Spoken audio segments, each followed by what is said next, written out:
اور وہ اس کی حقیقت نہیں جانتا، اللہ عز و جل اس کی بنا پر اس کے لیے قیامت تک کے لیے اپنی ناراضگی لکھ دے۔ آج بولتے ہوئے سوچتا کون ہے کہ میں کیا بول رہا ہوں، کیسے بول رہا ہوں؟ جو منہ میں آیا وہ بولنا ہے، جیسے آیا ویسے بولنا ہے۔ یہ سوچنا ہی نہیں کہ میرا یہ جملہ میرے ایمان پر کیا امپیکٹ کرے گا، میرے دین میرے عقیدے پر کیا امپیکٹ کرے گا، اللہ رسول کی کہیں اس میں گستاخی تو نہیں ہو جائے گی، کہیں ضروریات دین کا کوئی انکار تو نہیں ہو جائے گا، کہیں سامنے والے مسلمان کا دل تو نہیں ٹوٹ جائے گا، کہیں کسی کو تکلیف تو نہیں پہنچ جائے گی۔ نہیں جناب، میری زبان ہے، میں جو چاہے بولوں۔ بڑی پیاری بات دانا لوگ کہتے ہیں کہ آپ سوچیں ہر عضو جو ہے وہ فری ہے، آنکھوں کے آگے کوئی بہت زیادہ چیزیں نہیں ہیں، کان بالکل کلیئر ہے، مگر زبان کے لیے 32 پہرے دار دیے گئے ہیں، جبڑا پورا زبان کو بند کر کے رکھا ہوا ہے، لیکن جب بندہ بولتا ہے تو ان پہرے داروں کا بھی خیال نہیں کرتا اور سامنے والے کا دل توڑ دیتا۔ اس زبان سے ہم جنت کما سکتے ہیں۔ جی ہاں، ذرا مل کے کہیے سبحان اللہ، زور سے کہیے الحمدللہ، اب کہیے اللہ اکبر۔ بڑے کیلکولیٹڈ لوگ بیٹھے ہیں، پڑھے لکھے لوگ بیٹھے ہیں، میں آپ سے پوچھتا ہوں کتنی دیر لگی یہ 3 سینٹنس کہنے میں آپ کو؟ لیس دین 30 سیکنڈز، آئی ہوپ 15 سیکنڈز لگے ہوں گے، ٹھیک ہے نا؟ میں آپ سے سوال کرتا ہوں ود ان 15 سیکنڈز اس دنیا میں آپ کیا ارن کر سکتے ہیں، کتنا کما سکتے ہیں؟ آپ بڑی سی بڑی پوسٹ پہ پہنچ جائیں، بڑے سے بڑا بزنس کر لیں، میں دعویٰ کرتا ہوں آپ کو، اگر آپ مثال دیتا ہوں، چلیں تھوڑی سی آپ کا ایگزام کیلکولیشن بھی چیک کر لیتے ہیں، ٹھیک ہے؟ اگر کوئی شخص مہینے کے 10 لاکھ روپے کماتا ہو، ایسے بہت تھوڑے لوگ ہوں گے یہاں پر، چلے مان لیا کہ آپ 10 لاکھ کماتے ہیں، تو آپ روزانہ کتنے کماتے ہیں؟ تھوڑی سی کیلکولیشن کر لیں، میرے حساب سے 33,000 روپے بن جائیں گے، 33,000 35,000 موٹا حساب پکڑ لیں، روز کی آپ کی آمدنی 35,000 ہو گئی۔ اب اس کو ڈیوائڈ کر دیں 24 گھنٹے پر، ٹھیک ہے؟ موٹا حساب اگر پکڑ لیں تو شاید 1300-1400 روپے بن جائیں گے گھنٹے کے، ایسے ہی 1500 روپے لے لیں بھائی، چلیں اور زیادہ بڑا حساب کر لیں، 1500 روپے گھنٹے کے آپ کماتے ہیں تو اس کو ڈیوائڈ کر دیں 60 پر، اب منٹ کے پیسے بنائیں تو 1500 روپے کی اگر آپ منٹ پہ پیسے آ جائیں گے تو آپ کے یہ پیسے کتنے بنیں گے؟ شاید 60 منٹس پہ آپ کریں گے تو 40 روپے بنیں گے۔ اب آپ اس کو لے آئیں 15 سیکنڈ پر یا آدھے منٹ پر، تو پتا چلا کہ مہینے کے 10 لاکھ کمانے والا بھی 1 منٹ میں چند روپے ہی کما سکتا ہے، ایسا ہی ہے نا؟ مگر اے اس ہال میں بیٹھنے والے عاشقان رسول، ود ان 15 سیکنڈز پتہ ہے آپ نے کیا کمایا ہے؟ میں نہیں کہہ رہا، اللہ کے نبی کے سچے وعدے ہیں، جو ایک بار سبحان اللہ کہے اس کے لیے جنت میں درخت لگا دیا جاتا ہے، ایک بار الحمدللہ کہے اس کے لیے جنت میں درخت لگا دیا جاتا ہے، ایک بار اللہ اکبر کہنے والے کے لیے جنت میں درخت لگا دیا جاتا ہے۔ دس از دا امپورٹنس آف ٹنگ۔ یہ زبان کی اہمیت ہے کہ بیٹھے بیٹھے وہ کما سکتا ہے بندہ جو دنیا میں بیٹھ کے نہیں کما سکتا، مگر اسی طرح اس زبان سے ہی ایسے جملے بھی کوئی کہہ جاتا ہے جو ایمان سے ہی فارغ ہو جاتا ہے۔ یاد رکھیے، بے ادبی، گستاخی، اللہ کی شان میں کوئی ایسا جملہ کہہ دیا، نبی پاک کے بارے میں کچھ ایسا معاذ اللہ کہہ دیا، انسان ایمان سے ہی چلا جائے گا، پتہ بھی نہیں چلے گا۔ اور آج کل یہ باقاعدہ پلان کیا گیا ہے، فلمی گانوں میں، چٹکلوں میں، کامیڈی شو میں عجیب عجیب سی باتیں پھیلائی جاتی ہیں کہ لوگ مزے مزے لے کے سن رہے ہوتے ہیں، ہنس رہے ہوتے ہیں، کہکے لگا رہے ہوتے ہیں، یہ دوستوں کو سنا رہے ہوتے ہیں، آگے فارورڈ کر رہے ہوتے ہیں، دیکھو یار کیا زبردست چٹکلا آیا ہے، کیسا زبردست اس نے جوک سنایا ہے۔ جوک کے ذریعے ایمان پر بات کر رہے ہو، سوچتے نہیں کہ وی آر مسلمز، ہماری کوئی باؤنڈری ہے، ہم اللہ رسول اور جنت دوزخ کے بارے میں، قیامت کے بارے میں مذاق نہیں کر سکتے۔ مگر کس کو پڑی ہے اس کی؟ بھائی 4 کہکے لگیں گے، دوست کہیں گے کیسا جناب جولی دوست ہے، ہر بار ملتا ہے نیا لطیفہ سناتا ہے، ہر بار ملتا ہے ایک نیا جوک لے کر آتا ہے، ہم دوستوں کو خوش کرنے کے لیے ایمان پر بات کر جاتے ہیں۔ یہ سوچتے نہیں کہ یہ زبان مجھے جہنم کے گہرے گڑھے میں گرا سکتی ہے۔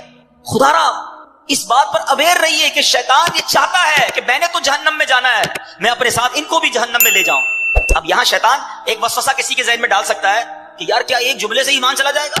اتنا ہم نے بچپن سے مسلمان ہیں، کیا ایک جملہ کہہ کر ہمارا ایمان ہم سے چلا جائے گا؟ جی جناب، میں آپ کو ایک ایگزامپل کے ذریعے سمجھاتا ہوں کہ جملے کی اہمیت اور ورڈنگز کی اہمیت کتنی ہے۔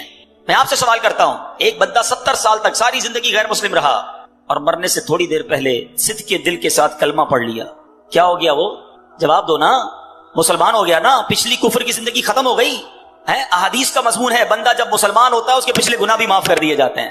ایک جملہ جب اسے کفر سے اسلام کی وادی میں لا سکتا ہے تو یہی ایک جملہ کسی کو ایمان سے کفر میں بھی مبتلا کر سکتا ہے۔ پلیز بولنے سے پہلے سوچو تو صحیح ہم کیا بول رہے ہیں، ٹھیک ہے؟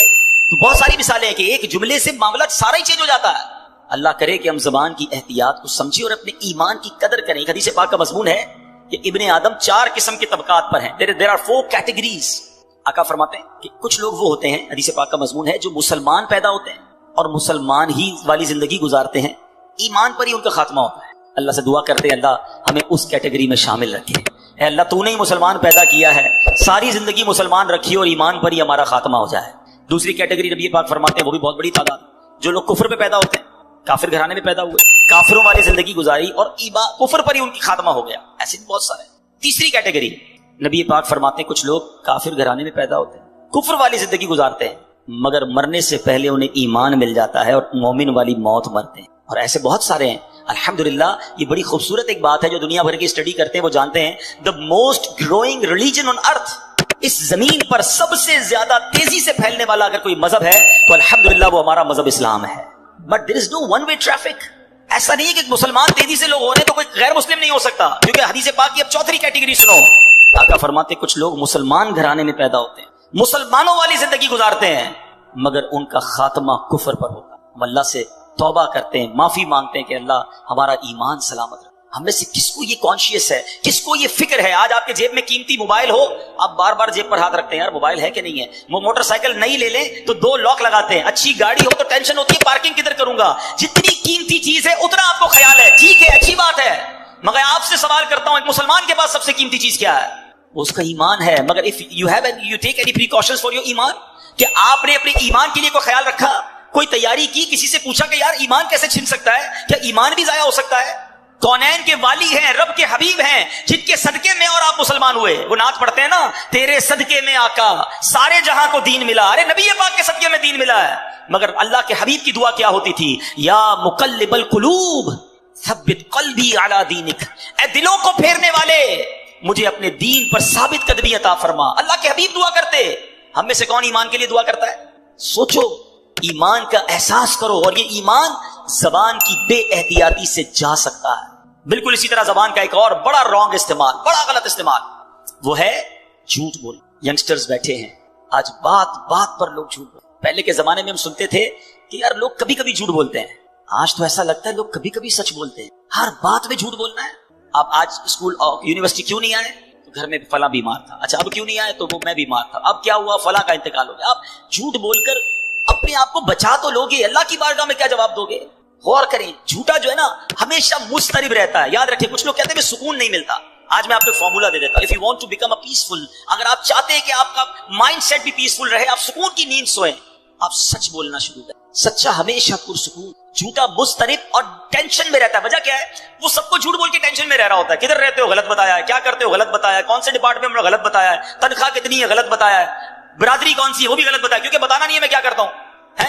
اب غریب علاقے سے آیا ہے, کہتا ہے میں امیر علاقے سے ہوں. اب جھوٹ بولا تو اب یاد رکھنا پڑے گا کہ میں نے فلاں کو گھر یہ بتایا تھا, فلاں کو خاندان یہ بتایا تھا, فلاں کو گریڈ یہ بتایا تھا. ہر وقت اپنی فائل یاد رکھنی ہوگی کہ میں نے کہاں کیا جھوٹ بولا.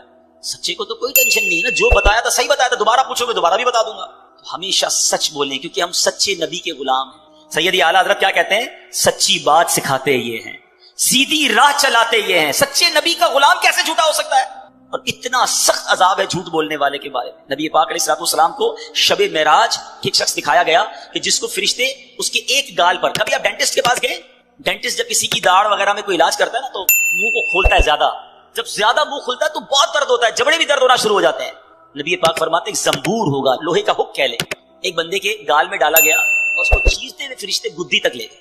دوبارہ ادھر آیا فرشتہ اور یہ والا گال بھی چیرتے ہوئے گدی تک لے گیا. جب یہ والا گال گدی تک لے گیا تو یہ ٹھیک ہو گیا, یہ دوبارہ کام شروع ہو گیا. ایک کے بعد ایک کنٹینیو عذاب ہو رہا ہے. نبی پاک نے کوسچن کیا کہ یہ کون ہے, اس شخص کو یہ عذاب کیوں ہو رہا ہے؟ کہ حضور یہ جھوٹ بولنے والے جو دنیا میں جھوٹ بولتے تھے. کیوں جھوٹ بولتے؟ نبی پاک علیہ الصلوۃ والسلام فرماتے جب بندہ جھوٹ بولتا ہے نا تو اس کی منہ سے ایک ایسی بدبو نکلتی ہے کہ اس منہ سے فرشتہ 1 میل دور چلا جاتا ہے. اب مجھے کئی لوگ ملتے ہیں, آپ کو بھی ملتے ہوں گے, یار مزہ نہیں ہے طبیعت میں, گھر میں برکت نہیں ہے, کاروبار ٹھیک نہیں ہے, جو دیکھو بیمار ہے, ٹینشن بڑی ہے, گھر میں لڑائی جھگڑے بڑے ہیں. میں آپ سے پوچھتا ہوں آپ کے گھر میں رحمت کے فرشتے کیسے آئیں گے؟ آپ جھوٹ بول بول بول کر رحمت کے فرشتے دور کر دیے. خدا را سمجھیے, جھوٹ اللہ کو سخت ناپسند ہے. مسلمان کیسے جھوٹا ہو سکتا ہے؟ اس کو منافق کی نشانی کہا گیا. اپنی زبان سے اگر جنت حاصل کرنی ہے تو اس زبان کو جھوٹ سے بچانا ہو. اور اسی جھوٹ کا ایک اور عجیب و غریب کانسیپٹ اب کیا آ گیا ہے کہ اب جوکس بنانے, جب سے سوشل میڈیا آیا ہے ہماری نوجوان نسل کو تو پاگل کر کے رکھ دیا ہے.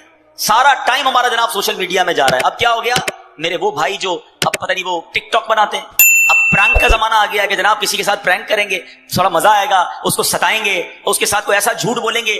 پہلے تو اپریل فول پر جھوٹ بولتے تھے, اب اس کو کنڈیم کرتے تھے, اب تو پورا سال ہی فول ہے بھائی. جس کو دیکھو نیا پرینک بنانا ہے, کیا بنانا ہے, فلاں کو کہیں گے تیری ماں بیمار ہو گئی, فلاں کو کہیں گے یہ مسئلہ ہو گیا, اس کے سامنے کوئی ایسی بات کریں گے جس سے وہ پریشان ہو جائے, اس کی ویڈیو بنائیں گے. استغفر اللہ, سوچئے آپ گناہ کی بھی ویڈیو بنا رہے ہیں.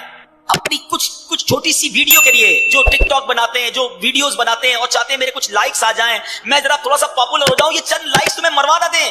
آپ گناہ کی گواہی چھوڑ رہے ہیں. سوچو, ایک گناہ وہ تھا رات کے اندھیرے میں بندے نے کیا, اللہ جانتا ہے, وہ جانتا ہے, اور توبہ کر لے اللہ سے, وہ کریم ہے, معاف کر دے گا. مگر آپ اپنا گناہ کر کے ویڈیو میں چھوڑ کے جا رہے ہیں. میں مر بھی جاؤں تب بھی لوگ دیکھتے رہیں اور مجھے قبر میں بھی گناہ ملتا رہے. سوچیے کیا کر رہے ہیں, یہ شیطان کدھر لے جا رہا ہے آپ کو ویڈیو بنانی ہے, سبحان اللہ, کوئی نیکی کی بات کر کے ویڈیو چھوڑ دیں, لاکھوں لوگ دیکھیں, اللہ کرے اور آپ کو روز ثواب ملتا رہے. میں دنیا میں نہ رہوں, لوگ میرا بیان سنیں, لوگ میری بات سنیں اور اللہ کرے عمل کرتے رہے اور مجھے قبر میں بھی ثواب کا تحفہ ملتا رہے. وہ لوگ جو ثواب جاریہ والی زندگی گزارتے ہیں, اللہ انہیں مبارک کرے. مگر سوچے وہ شخص کہ وہ ایسا گناہ کر کے جا رہا ہے کہ خود دنیا میں نہ رہے, وہ گناہ باقی رہے گا, اس پر لوگ عمل کرتے رہیں گے, اور ایسا نہ ہو تمہیں قبر میں بھی عذاب ملتا رہے. خدا را, یہ کدھر جا رہے ہیں ہم لوگ, یہ کون سی دنیا کی طرف ہم چلے گئے؟ چند لائکس کے لیے جناب میرے ویوز بڑھ جائیں, مجھے تھوڑے سے یوٹیوب یا فلاں سوشل میڈیا سے پیسے مل جائیں گے. حرام, جہنم میں لے جانے والا کام ہے. یہ جو لوگوں کو ستانے کے لیے جھوٹ بولتے ہیں نا, چند دوست مل کر کسی کی فلم چڑھاتے ہیں کہ چلو یاد رہا مل کے مزہ لیتے ہیں. یاد رکھو, حدیث پاک کا مضمون ہے. میں آپ کو خدا کی قسم ایسی حدیث سنانے جا رہا ہوں کہ جتنی بار سنانا آپ کہتے ہیں تو مذاق میں کر رہے ہیں. ارے اسلام تو وہ ہے جو آنکھ کے ذریعے بھی تکلیف دینے کا منع کرتا ہے. حدیث پاک سناتا ہوں, نبی پاک فرماتے ہیں کسی مسلمان کے لیے جائز نہیں کہ دوسرے مسلمان کی طرف آنکھ سے ایسے اشارہ کرے کہ جس سے اسے تکلیف پہنچے. آنکھ بھی ایسے غصے کی نظر سے بھی نہیں دیکھنا کہ وہ ڈر جائے. ادھر تو گالیاں دیتے ہیں, ہاتھا پائی کرتے ہیں, چھوٹی چھوٹی بات پر لڑائی کرتے ہیں. بتاؤں گا میں کون ہوں, پتہ نہیں میں کتنا سینئر طالب علم ہوں, پتہ نہیں میرا کیا عہدہ ہے, میں کس خاندان سے تعلق رکھتا ہوں, میرے پیچھے کون ہے تجھے معلوم نہیں, میرے تعلق کدھر تک ہے. ارے ٹھیک ہے, تم آج پاورفل ہو, کوئی تمہارا بگاڑ نہیں سکتا, جو منہ میں آتا ہے تم کہتے ہو, جیسا آتا ہے ظلم کرتے ہو. مگر یاد رکھنا, قیامت کا دن ہوگا, مظلوم کا ہاتھ ہوگا اور ظالم کا گریبان ہوگا. اللہ تعالیٰ مظلوم کے ساتھ ہوگا. یہاں جو کرنا ہے کر لو, رب کی بارگاہ میں تمہاری نہیں چلے گی. اور ادھر پیسے دے کر جان نہیں چھوٹے گی, ادھر نیکیاں دینی پڑیں گی.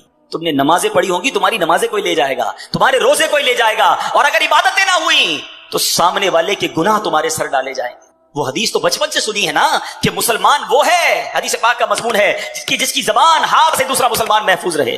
مگر بتاؤ نا, زبان ہم سے کون محفوظ ہے؟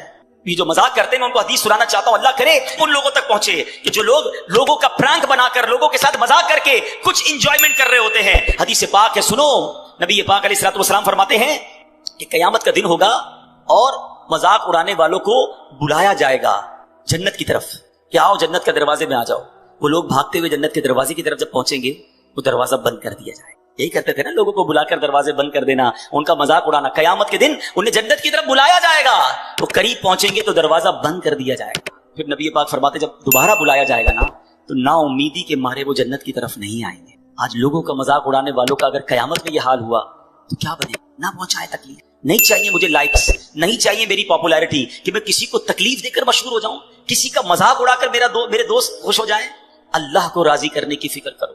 میں بہت ساری باتیں زبان کے حوالے سے کر سکتا ہوں, مگر ایک لمیٹڈ ٹائم ہے بیان کا. میں صرف ہائی لائٹ کرنا چاہتا ہوں. Try to understand. یہ زبان, حدیث پاک میں نے آپ کو سنائی ہے کہ نبی پاک نے گارنٹی دی ہے, جو اپنی زبان اور شرمگاہ کی مجھے گارنٹی دے, میں اسے جنت کی گارنٹی دیتا ہوں. یہ زبان اچھی استعمال کرو. اللہ نے یہ زبان اتنی بڑی نعمت دی ہے. میں نے ابھی آپ کو ذکر کروایا نا, کتنا کما لیا آپ نے. تلاوت قرآن کریں اس زبان سے ذکر اللہ کریں, اس زبان سے درود پڑھیں, اس زبان سے اچھی بات کریں, اس زبان سے کسی سے ہمدردی کی بات کر لیں, کسی کے دل میں خوشی داخل کر لیں. بندہ کہے یار میں تو غریب آدمی ہوں, میں کسی کے دل میں کیسے خوشی داخل کر دوں؟ نہیں جناب, آپ مسکرا کر بھی خوش کر سکتے ہیں, کسی کو پیار سے مل کر, گرم جوشی سے مل کر خوش کر سکتے ہیں, آپ کسی کے ہمدردی کے دو بول کر خوش کر سکتے ہیں. مگر ادھر تو ہر کوئی دل توڑنے کے لیے تیار ہے, لڑنے کے لیے تیار ہے. Everybody ready to fight. خدارا نرم ہو جائیں, شفیق ہو جائیں. جنت میں جانا ہے نا تو کچھ تو احتیاط کر رہی ہوگی. دعوت اسلامی میں ایک بڑا پیارا نعرہ لگایا جاتا ہے, وہ کیا ہے؟ پہلے تولو بعد میں بولو. ہم بول کے تول رہے ہوتے ہیں, یار کیا بول دیا, پتہ نہیں کیا ہوگا, اب استاد صاحب تو ناراض ہو جائیں گے, لگتا ہے پروفیسر صاحب بالکل ناراض ہو جائیں گے, لگتا ہے فلاں رشتہ دار تو میرے سے بالکل مخالف ہو جائے گا, ارے وہ پارٹنر تو لگتا ہے پارٹنرشپ ختم ہی کر دے گا, میں نے پتہ نہیں کیا بول دیا. بھائی بولنے سے پہلے سوچنا تھا نا, بولنے کے بعد پچھتا رہے. اللہ کرے کہ زبان کا صحیح استعمال, اس زبان سے غیبت نہ کریں, اس زبان سے دل آزاری نہ کریں, اس زبان سے فحش باتیں نہ کریں, گندی باتیں نہ کریں. اس زبان کو اچھے استعمال میں لائیں, انشاءاللہ یہی زبان آپ کو جنت میں پہنچا دے گی.